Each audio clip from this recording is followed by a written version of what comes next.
Hello students, देखिए बेटा, कल जो हमने देखा था थर्मल एक्सपेंशन देखा था, किस तरह से जो है सॉलिड्स के अंदर थर्मल एक्सपेंशन होता है कि अगर आप क्या कर रहे हैं, किसी भी सॉलिड बॉडी को हीट कर रहे हैं, हीट करने पर हम क्या ऑब्जर्व करते हैं कि उस बॉडी के अंदर यानी उस सॉलिड बॉडी के अंदर या तो लेंथ इंक्रीज हो जाती है, या ब्रेथ चेंज हो जाता है, या फिर उसका वॉल्यूम चेंज हो जाता है। सिमिलर आज हमें क्या करना है कि अगर आप क्या कर रहे हैं, किसी भी सॉलिड बॉडी को हीट कर रहे हैं, तो हीट करने पर गामा के साथ में क्या वेरिएशन आएगा। देखो, कल मैंने एक रिलेशन भी बताया था, अल्फा बीटा और गामा तीनों के साथ में हमने क्या देखा था बेटा, रिलेशन देखा था। हमारे पास में जो रिलेशन आ रहा था वो क्या आ रहा था, यानी कि alpha by 1 is equal to beta by 2 is equal to gamma by 3, यानी ये रेशो हमारे पास आ रहा था। आज हमें क्या करना है, इसी से रिलेटेड ही आगे हम नेक्स्ट टॉपिक कर रहे हैं। तो देखिए, मेरा जो आज का टॉपिक है कि भी गामा की वैल्यू जो है टेम्परेचर के साथ में कैसे वेरी करती है, हमें इस ग्राफ को देखना है। तो इस ग्राफ को देखने के लिए हम क्या करते हैं, गामा और ग्राफ ये ट्री के बीच में, यानी गामा क्या है, यहाँ पे सबसे पहले आपको गामा पता होना चाहिए। गामा कल मैंने बताया था क्या है ये बेटा, कि जब भी आप सॉलिड बॉडी को हीट कर रहे हैं, हीट करने पर अगर उस बॉडी का वॉल्यूम चेंज हो जाता है तो वहां पे हम क्या बताते हैं, चेंज इन वॉल्यूम जो है वो डायरेक्टली प्रोपोर्शनल करता है किसके ऊपर, क्यूबिकल एक्सपेंशन या फिर वॉल्यूम एक्सपेंशन। यानी वहां पे कांस्टेंट टर्म आती है और उस कांस्टेंट टर्म को हम क्या बोल रहे थे, यानी delta V is equal to gamma V delta T. ये मेरे पास में फॉर्मूला बना था और गामा का फॉर्मूला हमने क्या देखा था, delta V by V delta T. ठीक है, तो अब हमें देखना है कि गामा की वैल्यू टेम्परेचर के साथ में कैसे वेरी करती है। तो देखिए, हम क्या ऑब्जर्व करते हैं, एट द लो टेम्परेचर, जब टेम्परेचर लो है तो यहाँ पे हम क्या देखते हैं, गामा की वैल्यू इनिशियली क्या होती है बेटा, इंक्रीज होती जाती है। ये इनिशियली क्या होगी, ये वैल्यू इंक्रीज होगी एट लो टेम्परेचर के ऊपर। जैसे जैसे टेम्परेचर को आप लो टेम्परेचर पे वैल्यू बढ़ रही है, लेकिन जैसे ही आपने टेम्परेचर को हाइयर ले रहे हैं, हाई टेम्परेचर पे जाके वैल्यू क्या हो जाती है, कांस्टेंट हो जाती है। मान लो ये क्या है 500 केल्विन और यहाँ पे हमारे पास में क्या है, ये 250 केल्विन। ठीक है, ये टेम्परेचर इस साइड और यहाँ पे हम क्या देख रहे हैं, 250 केल्विन। तो हम क्या देख रहे हैं, यानी इस ग्राफ से हम जो ऑब्जर्व कर रहे हैं, इस ग्राफ से ये हमें क्या पता लग रहा है कि अगर टेम्परेचर को आप इंक्रीज करते जा रहे हैं, गामा की वैल्यू इनिशियली क्या होती जा रही है, बढ़ रही है, लेकिन जैसे जैसे हाई टेम्परेचर जा रहा है गामा क्या हो गया, कांस्टेंट हो गया, यानी कि वो वॉल्यूम एक्सपेंशन की वैल्यू जो है वो क्या हो जाएगी, कांस्टेंट हो जाएगी। तो यानी आप क्या बता रहे हैं, यहाँ से जो ग्राफ मिलेगा वो ग्राफ हमारे पास में किस तरह का ग्राफ आएगा बेटा, ये वैल्यू। तो यहाँ से आप क्या देखेंगे, क्या बताएंगे कि अगर टेम्परेचर हमारे पास में क्या है बेटा, लो है, gamma is high, for low temperature, temperature क्या होगा, लो होगा, gamma is high, but for high temperature gamma is low, या फिर आप बता सकते हैं क्या होगी उसकी वैल्यू, कांस्टेंट होगी। ठीक है, गामा की वैल्यू आप देख रहे हैं ग्राफ से कि वैल्यू इसकी वेरी नहीं कर रही है, क्या हो गया बेटा, ये कांस्टेंट हो गया। तो सबसे पहले आपको ग्राफ के साथ में ये आपको ग्राफ देखना है। ठीक है, यहाँ पे आप गामा देख रहे हैं, क्या कर रहा है, 1 बाई डेल्टा टी के इनवर्सली प्रोपोर्शनल है। इस रिलेशन को भी आप ध्यान रखना। तो गामा जो है टेम्परेचर के साथ में किस तरह से वेरी कर रहा है, ये हमारे पास में आ गई वैल्यू। ठीक है, अब जैसे आपसे क्वेश्चन पूछा है कि आपको आइडियल गैस के लिए गामा की वैल्यू निकालो जब टेम्परेचर, प्रेशर और वॉल्यूम क्या है बेटा, कांस्टेंट है। क्या निकालना है, calculate the gamma for an ideal gas. Next question आता है, calculate the value of gamma for an ideal gas. Ideal gas जानते हैं जो क्या करती है, at low temperature high pressure के ऊपर जो गैस होती है वो आइडियल की तरह बिहेव करती है। ठीक है, इक्वेशन क्या बनती है, पीवी बराबर में एनआरटी होती है। तो हमें क्या करना है, इसी वैल्यू यानी इसी इक्वेशंस के लिए, इसी जो है आइडियल गैस के लिए हमें गामा की वैल्यू देखनी है। ठीक है बेटा, गामा को आप एक तरह से एटॉमिसिटी भी बता सकते हैं। एटॉमिसिटी की बजाय हम क्या पढ़ेंगे यहाँ पे, वॉल्यूम एक्सपेंशन की, टेम्परेचर को बढ़ा रहे हैं तो वॉल्यूम के अंदर चेंज। देखो, हमने कल बात की थी, किसी भी चीज को अगर हम क्या करें, किसी भी सॉलिड बॉडी को या किसी भी लिक्विड को अगर हम हीट कर रहे हैं, हीट करने पर वो बॉडी क्या करना शुरू कर देती है बेटा, एक्सपेंड करना शुरू कर देती है। जैसे सर्दियों के दौरान क्या होता है कि पाइप्स जो होती हैं वो क्या हो जाती है, फट जाती है। क्यों फटती है, ब्रस्ट हो जाती है पाइप्स, क्यों हो जाती है, क्योंकि सर्दियों के दौरान टेम्परेचर क्या होता है, लो होता है। ठीक है, एट लो टेम्परेचर पे वॉल्यूम क्या हो जाता है, एक्सपेंड हो जाता है, हाई, यानी कि एट लो टेम्परेचर के ऊपर वॉल्यूम क्या हो जाता है, इंक्रीज हो जाता है, एक्सपेंड होना शुरू कर देता है और एक्सपेंशन की वजह से क्या होता है, पाइप जो है ब्रस्ट हो जाता है। ठीक है बेटा, तो ये ध्यान रखना। अब आता है मेरे पास में gamma for an ideal gas, value of gamma for an ideal gas, value of gamma for an ideal gas at constant pressure, volume and R and T। सबसे पहले हमने क्या किया कि जब आपके पास में कांस्टेंट वैल्यू दे रखी है P V R N T दे रखी है, तो आइडियल गैस के लिए हमने इक्वेशन क्या पढ़ी है, पी वी बराबर में बेटा क्या होता है, एन आर टी। अब अगर मैं टेम्परेचर को इंक्रीज करूंगी तो टेम्परेचर इंक्रीज करेंगे तो बेटा क्या होगा, वॉल्यूम चेंज होगा इसका, क्योंकि प्रेशर एन आर ये सारी वैल्यू क्या है, कांस्टेंट।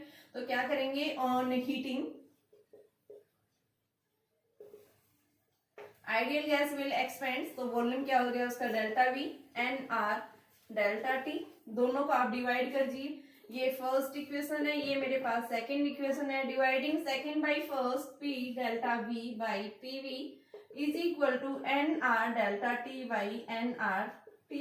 एन आर से एन आर कैंसिल, पी से P cancel, delta V by V is equal to, यानी कि हमारे पास में क्या बन गया, ये डेल्टा टी बाई टी की वैल्यू आ गई है। ठीक है बेटा, ये वैल्यू आ गई है। अब मैं क्या करूं, यहां से अगर इस डेल्टा टी को इसके नीचे ले आऊं तो मेरे पास इक्वेशन क्या बन जाएगी, delta V by V delta T is equal to 1/t। और ये हमने क्या पढ़ा था, देखो डेल्टा वी बराबर में गामा वी डेल्टा टी पढ़ा है ना हमने, तो गामा हमारे पास में क्या आ जाएगा, gamma is equal to delta V by V delta T. देखो लास्ट लेक्चर में मैंने बताया था ये क्या है, क्यूबिकल एक्सपेंशन या फिर वॉल्यूम एक्सपेंशन, और इस वॉल्यूम एक्सपेंशन की वैल्यू क्या होगी, delta V by V delta T के इक्वल होगी। तो आपके पास में क्या है, गामा है, तो यहाँ पे हम पुट करेंगे क्या है, ये हमारे पास गामा, गामा क्या हो गया 1/t, यानी टेम्परेचर की क्या है बेटा, ये इनवर्सली प्रोपोर्शनल है। ठीक है, गामा जो है यानी कि टेम्परेचर के साथ में आइडियल गैस के लिए वैल्यू क्या होती जाएगी, टेम्परेचर जैसे जैसे इंक्रीज होगा इसके लिए आप क्या बताएंगे, गामा की वैल्यू क्या होती जाएगी, डिक्रीज होती जाएगी। ठीक है, तो ये हमारे पास में रिलेशन है, इस रिलेशन को ध्यान रखना। ठीक है बेटा, कि आप क्या कर रहे हैं, टेम्परेचर को इंक्रीज कर रहे हैं, गामा की वैल्यू क्या होती जाएगी, डिक्रीज होती जाएगी। किस केस में, फॉर एन आइडियल गैस के केस में। ठीक है, coefficient of volume expansion will decrease with rise of temperature. ठीक है, कोफिशिएंट ऑफ क्या है ये, क्यूबिकल एक्सपेंशन या वॉल्यूम एक्सपेंशन विल इंक्रीज, कब इंक्रीज होगा, अगर टेम्परेचर कम कर रहे हैं, अगर टेम्परेचर इंक्रीज कर रहे हैं तो इस क्यूबिकल एक्सपेंशन की वैल्यू क्या हो जाएगी, डिक्रीज हो जाएगी। ठीक है, तो ये रिलेशन आपने ध्यान रखना है। नेक्स्ट आता है मेरे पास में, मैंने कल भी बताया था बेटा, हम कल वाटर का एनामलस बिहेवियर कंसिडर करेंगे। तो एनामलस बिहेवियर क्या होता है, तो देखो एनामलस ये नेचुरली अपने आप होता है, किस तरह से होता है, देखिए एनामलस एक्सपेंशन भी बोल सकते हैं इसको, एनामलस बिहेवियर भी बोल सकते हैं वाटर का। ठीक है, तो वो हमें देखना है। तो देखिए टॉपिक है मेरे पास में anomalous expansion of water. Water का हमें क्या देखना है, एनामलस एक्सपेंशन देखना है। तो इस एक्सपेंशन को देखने के लिए अगर हम क्या करते हैं, ग्राफ प्लॉट करते हैं। ठीक है, अगर हम क्या ले रहे हैं, ग्राफ प्लॉट कर रहे हैं, किसके बीच में, वॉल्यूम और टेम्परेचर के बीच में। तो बेटा मुझे कुछ इस तरह का ग्राफ मिलता है। देखिए एक बार, इस साइड मैंने क्या लिया, वॉल्यूम ड्रॉ किया, और इस साइड मैंने क्या लिया, टेम्परेचर लिया। तो मैं क्या ऑब्जर्व करती हूँ, देखो एट 4 डिग्री सेल्सियस के ऊपर, ये 4 डिग्री सेल्सियस टेम्परेचर है। अगर मैं 4 डिग्री सेल्सियस से टेम्परेचर को मैंने क्या किया, इंक्रीज किया, मान लो आपकी सराउंडिंग का टेम्परेचर हाइयर से लोअर कम होता जा रहा है। जैसे मान लो सर्दियों के दौरान यही होता है भाई, हाई टेम्परेचर होता है, जैसे जैसे ठंड बढ़ती जाती है टेम्परेचर एकदम लो होता जाता है। तो हम क्या बताते हैं कि एट लो टेम्परेचर के ऊपर वॉल्यूम जो है वो क्या होगा, कि वाटर का जो एनामलस बिहेवियर है वो क्या बताते हैं कि जब आपके पास में टेम्परेचर बेटा क्या होगा, इसका हाइयर होगा, लो टेम्परेचर जब सराउंडिंग का हो जाता है तो आप क्या बताएंगे कि आपके पास बेटा क्या होगा, कि लो टेम्परेचर पे जो आपके पास में यानी कि हम बताते हैं वॉल्यूम जो है वो क्या करने लग जाता है, यानी कि लिक्विड जो है वो एक्सपेंड होना शुरू कर देता है। ठीक है, तो देखो एक बार आप कैसे बताएंगे कि जैसे ही टेम्परेचर लो हुआ, लो टेम्परेचर के ऊपर क्या हुआ, यहाँ से लिक्विड जो है हाइयर से, ये आपके पास मान लो हाई टेम्परेचर है, हाइयर से एकदम से टेम्परेचर लो होने, डिक्रीज होने लग गया। और जैसे ही टेम्परेचर 4 डिग्री से लेस जाता है, सराउंडिंग का, तो उस केस में एकदम से वॉल्यूम क्या होने लग जाएगा, इंक्रीज होने लग जाएगा। तो ये ऐसा क्यों है, यानी इस तरह से ग्राफ क्यों आ रहा है, यानी कि वॉल्यूम जो है एकदम से इंक्रीज, यानी कि लिक्विड जो है यानी वो क्या होने लग गया, एक्सपेंड होने लग गया। जैसे ही temperature less than 4 degree Celsius से जाता है, क्या हो जाएगा, वॉल्यूम लिक्विड का क्या हो जाएगा बेटा, एकदम से इंक्रीज हो जाता है। लेकिन जैसे ही टेम्परेचर 4 डिग्री से मोर होता है तो हम क्या बताते हैं कि वॉल्यूम क्या होता जाएगा, डिक्रीज होता जाएगा, कॉन्ट्रैक्ट होगा यहाँ पे इस केस में। लेकिन जैसे ही टेम्परेचर आपने 4 डिग्री से लेस रखा तो उस केस में जो है लिक्विड का जो वॉल्यूम है वो क्या होने लग जाएगा, इंक्रीज यानी एक्सपेंड होना शुरू कर देगा। ठीक है, तो ऐसा क्यों हुआ, तो इसका रीजन क्या होगा। देखो आप सबसे पहले हम एनामेलस बिहेवियर लिख रहे हैं, क्या देखेंगे, देखो इसका एग्जांपल, सबसे बेस्ट एग्जांपल आप देखेंगे सर्दियों के दौरान जब टेम्परेचर हमारा माइनस में चला जाता है और हम क्या देखते हैं, जो एक्वेटिक एनिमल्स हैं वो लेक्स वगैरह के अंदर किस तरह से सर्वाइव करते हैं, क्या उसका रीजन है। तो उसका रीजन आप क्या बताएंगे कि भाई जब टेम्परेचर आपका क्या है माइनस, यानी कि हमारा सराउंडिंग का टेम्परेचर जब क्या चला जाता है, नेगेटिव माइनस डिग्री में चला जाता है, लेकिन फिर भी जो है लेक्स के अंदर जो है या समुद्र के अंदर जो एक्वेटिक एनिमल्स हैं वो सर्वाइव करते हैं। किस कारण से सर्वाइव करते हैं, तो उसका रीजन क्या बताएंगे कि ये नेचुरली अपने आप जो है वाटर का क्या होता है, ये एनामेलस बिहेवियर होता है। उस एनामेलस बिहेवियर में होता क्या है, देखिए मान लो ये आपके पास में एक लेक है, यहाँ पे क्या है, पानी है और इसके अंदर क्या है, फिश है मान लो। ठीक है, ये क्या है, इस लेक का अपर मोस्ट सरफेस है। यहाँ पे हमने क्या लिया है, एक लेक कंसीडर किए हैं, ये एक लेक है। तो हम क्या देखते हैं कि जैसे सराउंडिंग का टेम्परेचर जैसे 4 डिग्री से ज्यादा होता है, मान लो 4 डिग्री से ज्यादा है टेम्परेचर, तो जैसे जैसे टेम्परेचर क्या होने लगेगा, जैसे ठंड बढ़ने लगेगी, तो हम क्या देखते हैं कि जो अपर मोस्ट सरफेस है यहाँ पे टेम्परेचर क्या होगा, कि इस केस में टेम्परेचर देखो अपर मोस्ट सरफेस के ऊपर टेम्परेचर क्या होगा बेटा, लो होगा, बट नीचे क्या होगा, हाई होगा। जब अगर इनके बीच में टेम्परेचर डिफरेंस ज्यादा है तो यहाँ पे हम देखते हैं कि अपर मोस्ट सरफेस के ऊपर डेंसिटी क्या होगी, यहाँ पे लिक्विड की ज्यादा होगी। ठीक है, क्या होगी डेंसिटी यहाँ पे, सॉरी ये लेस डेंस होगा, ये हाई डेंस होगा।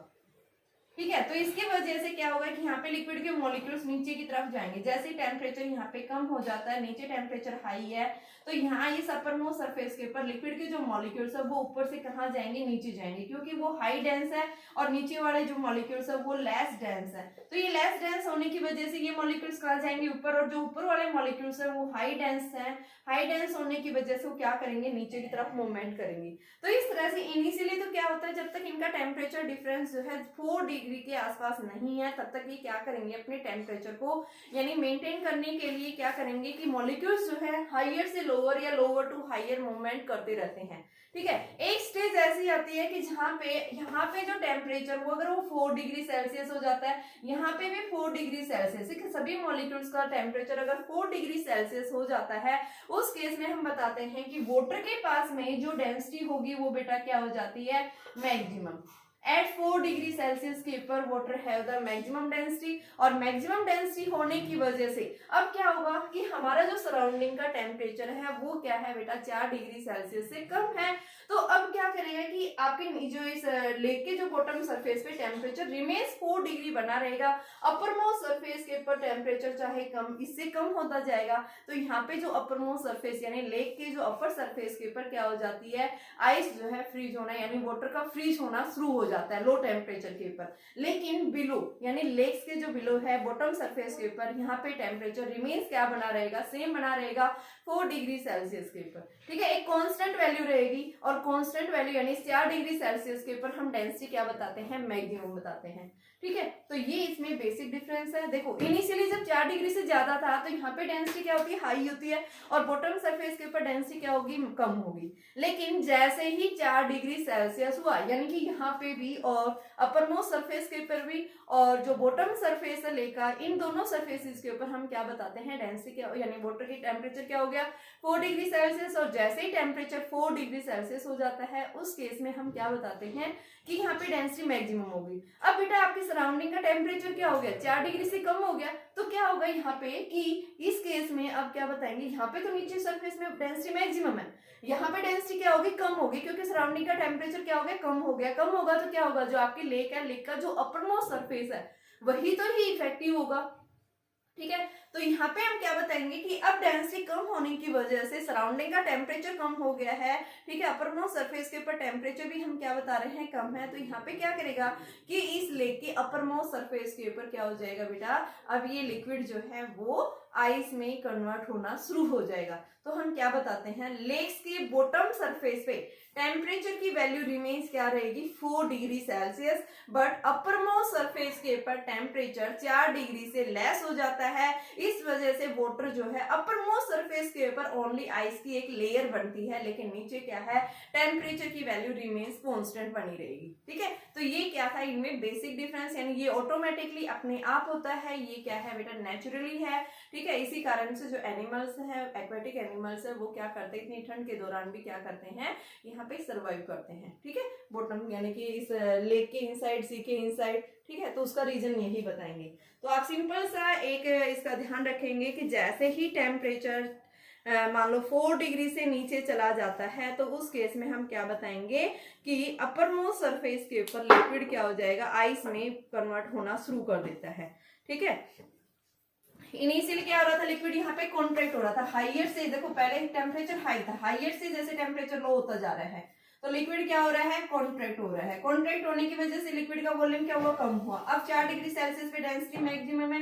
डेंसिटी क्या होती है, मास पर यूनिट वॉल्यूम, और बेटा डेंसिटी अगर ज्यादा होगी तो वॉल्यूम कम होगा, ठीक है। तो यहाँ पे क्या कर रहा है कि ये क्या करना देते, मैक्सिमम यानी इसका मिनिमम वॉल्यूम है। अब उसके बाद 4 डिग्री से कम जैसे ही टेम्परेचर गया तो डेंसिटी क्या हो जाएगी, मिनिमम हो जाएगी, वॉल्यूम बढ़ जाएगा, यानी एकदम से लिक्विड क्या करेगा, एक्सपेंड होना शुरू कर देगा, ठीक है। तो ये क्या है, इसका एनामेलस बिहेवियर है वाटर का, ठीक है। तो इसके अंदर आपने यही ध्यान रखना है। तो आप क्या इसके अंदर मेन पॉइंट लिखेंगे, मेन पॉइंट यही है कि जैसे ही टेम्परेचर हमारा क्या होता है 10 डिग्री से लेस जाता है 10 से, तो उस केस में हम क्या बताते हैं, इनिशियली जो है वॉल्यूम क्या होगा, उसका कॉन्ट्रैक्ट होगा, और 4 डिग्री तक वो कॉन्ट्रैक्ट होता जाएगा। 4 डिग्री पे जाने के बाद वो जो है डेंसिटी क्या हो जाती है, उसकी मैक्सिमम हो जाती है। जैसे ही अब टेम्परेचर को आप 4 डिग्री से कम करते हैं, तो उस केस में लिक्विड एकदम से एक्सपेंड होना शुरू हो जाएगा, वॉल्यूम क्या हो जाता है, बढ़ जाता है, ठीक है। तो नीचे जो है सरफेस के ऊपर, लेक्स के सरफेस के ऊपर हम क्या बताते हैं, डेंसिटी रिमेन्स क्या रहेगी बेटा, सेम रहेगी, ठीक है।